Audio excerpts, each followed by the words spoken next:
Bismillahirrahmanirrahim. Assalamualaikum warahmatullahi wabarakatuh. Saya Wulan Ramadhani dari kelas 12 IPA 7 akan mempresentasikan praktikum korosi pada paku.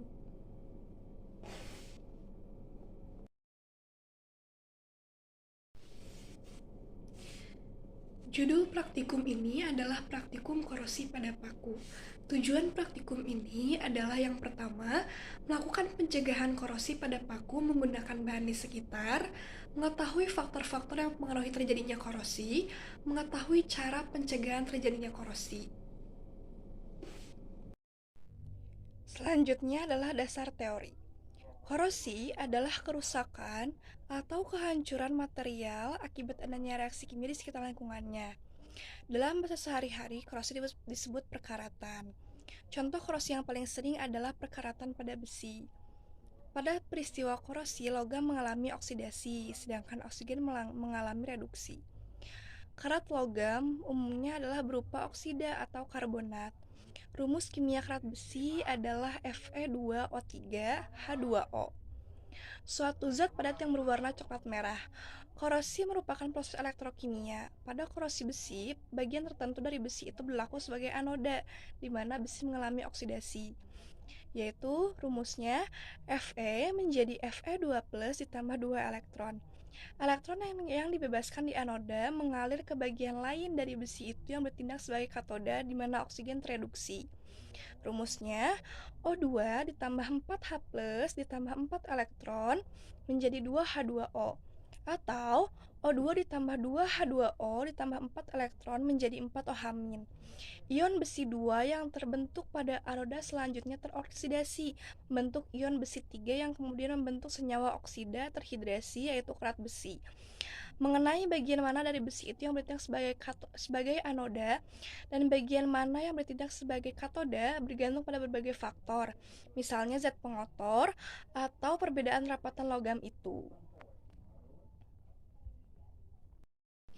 Alat dan bahan dari praktikum ini adalah pertama, 7 buah gelas plastik, 7 buah paku, amplas, air 50 ml, larutan air garam 50 ml, minyak goreng 50 ml, bensin 50 ml, deterjen cair 50 ml, larutan teh 50 ml, dan aseton 50 ml.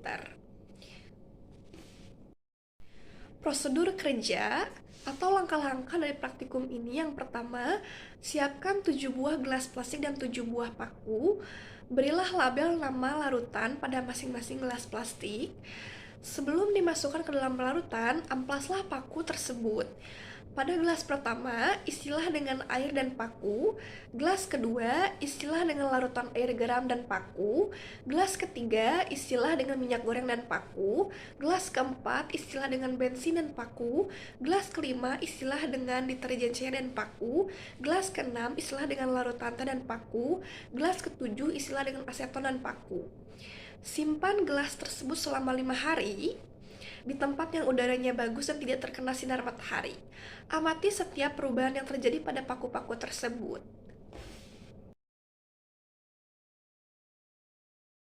Berikut adalah tabel hasil pengamatan yang telah saya lakukan dari mulai hari pertama sampai hari kelima. Pada hari pertama, ketujuh larutan yaitu air, air garam, minyak goreng, bensin, deterjen cair, larutan teh, dan aseton. Paku yang dimasukkan dalam 7 larutan tersebut belum mengalami perubahan apapun, begitupun dengan warna larutannya. Pada hari kedua, terlihat pada gambar, pada air, paku mulai berkarat dan air mulai berubah warna. Pada larutan air garam, paku belum berkarat, namun larutan sedikit berubah warna. Minyak goreng tidak terjadi korosi, bensin tidak terjadi korosi, deterjen cair, paku tidak berkarat, larutan teh, paku tidak berkarat, namun air menjadi warna hitam. Pada aseton, paku mulai berkarat dan air berubah warna. Pada hari ketiga, Paku dalam air berkarat dan air menjadi warna kekuningan. Paku pada larutan garam sedikit berkarat dan warna larutan masih sedikit berubah. Pada minyak dan bensin tidak terjadi korosi.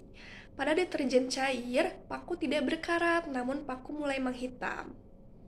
Pada larutan teh, paku tidak berkarat, namun warna air menjadi hitam dan paku sedikit hitam. Pada aseton, paku cukup berkarat dan larutannya berwarna kuning. Pada hari keempat, paku pada air karatnya bertambah dan air menjadi kekuningan. Pada larutan garam, paku berkarat dan warna larutan berubah. Pada minyak goreng dan bensin tidak terjadi korosi. Pada deterjen cair, paku tidak berkarat, namun paku bertambah warna hitam. Pada larutan teh, paku tidak berkarat, namun warna air hitam pekat dan paku berwarna hitam. Pada aseton, paku sangat berkarat dan larutan berwarna kuning keorenan. Pada hari terakhir, hari kelima, pada air, paku cukup berkarat dan air berwarna kekuningan. Pada air garam, paku cukup berkarat dan larutan berubah warna. Pada minyak goreng dan bensin tidak terjadi korosi, tidak terjadi perubahan apapun. Pada deterjen cair, paku tidak berkarat namun paku menjadi berwarna hitam. Pada larutan teh, paku tidak berkarat, warna larutan menjadi hitam, dan paku berwarna hitam. Pada aseton, paku sangat berkarat dan larutan berwarna oranye.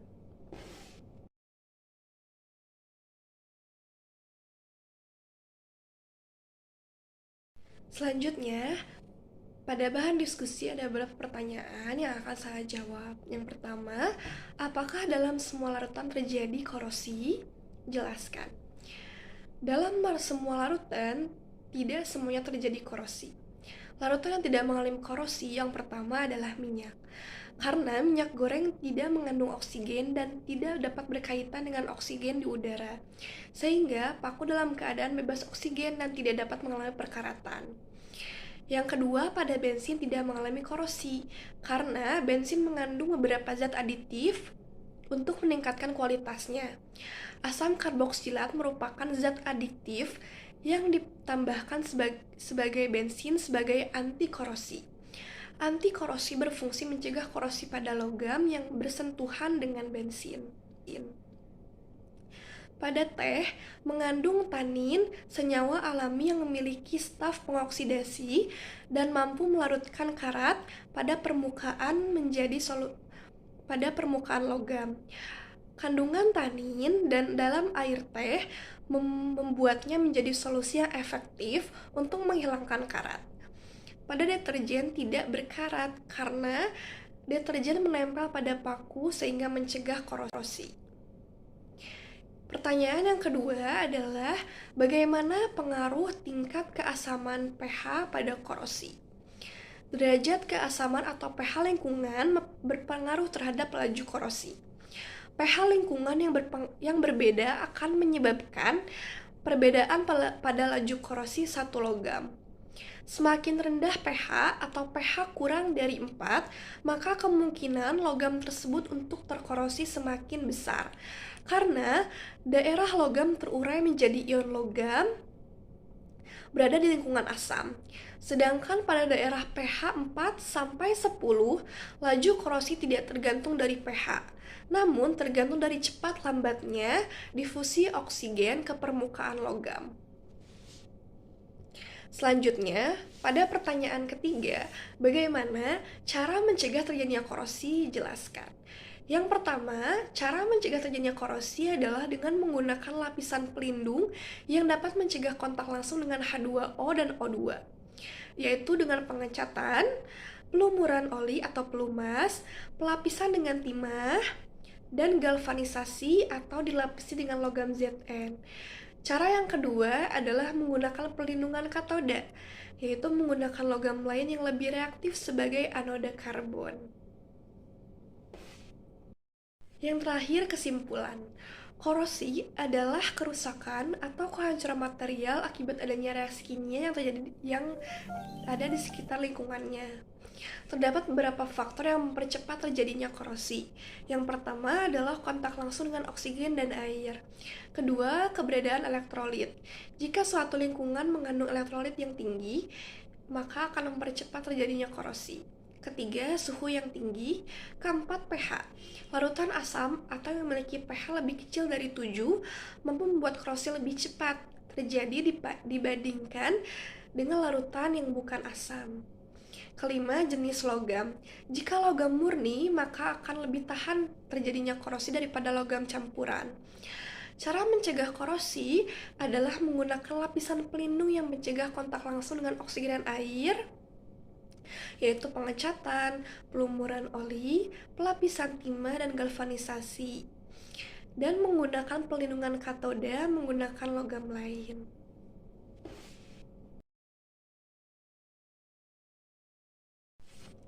Sekian dari saya. Terima kasih. Wassalamualaikum warahmatullahi wabarakatuh.